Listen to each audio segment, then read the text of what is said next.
வெறும் பெருமைக்காக நான் சொல்லுவதாக யாரும் நினைத்துவிட வேண்டாம். நன்றாக யோசித்து பாருங்கள். இந்த சண்டை நடந்து கொண்டிருக்கிறது. ஒரு 5 கிலோமீட்டர் தூரத்துக்கு ஒரு பேரணியை நடத்துகிறார். பேரணி முடிவதற்கு முன்பாகவே போர் நிறுத்தம் அறிவித்து விட்டார்கள். புரிந்து கொள்ளுங்கள். இது எப்படிப்பட்ட விஷயம்? டெல்லி ஊரா ஓம் பேச்சு தாயா. ஏன் சார்ஜ் பிடிச்சா உன்னை பத்தா பேசிக்கிட்டு இருக்காரா? புதுசு கூப்பிடுவார் பாரு. என்னையா சொல்ற? ஆமையா. பேரணி முடிவதற்கு முன்பாகவே போர் நிறுத்தம் அறிவித்து விட்டார்கள். புரிந்து கொள்ளுங்கள். தளபதியுடைய சாதனையில் இதுவும் ஒன்று.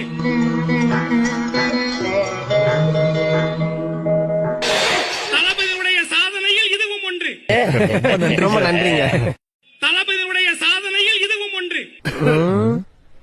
பேரணி முடிவதற்கு முன்பாகவே போர் நிறுத்தம் அறிவித்து விட்டார்கள். புரிந்து கொள்ளுங்கள்.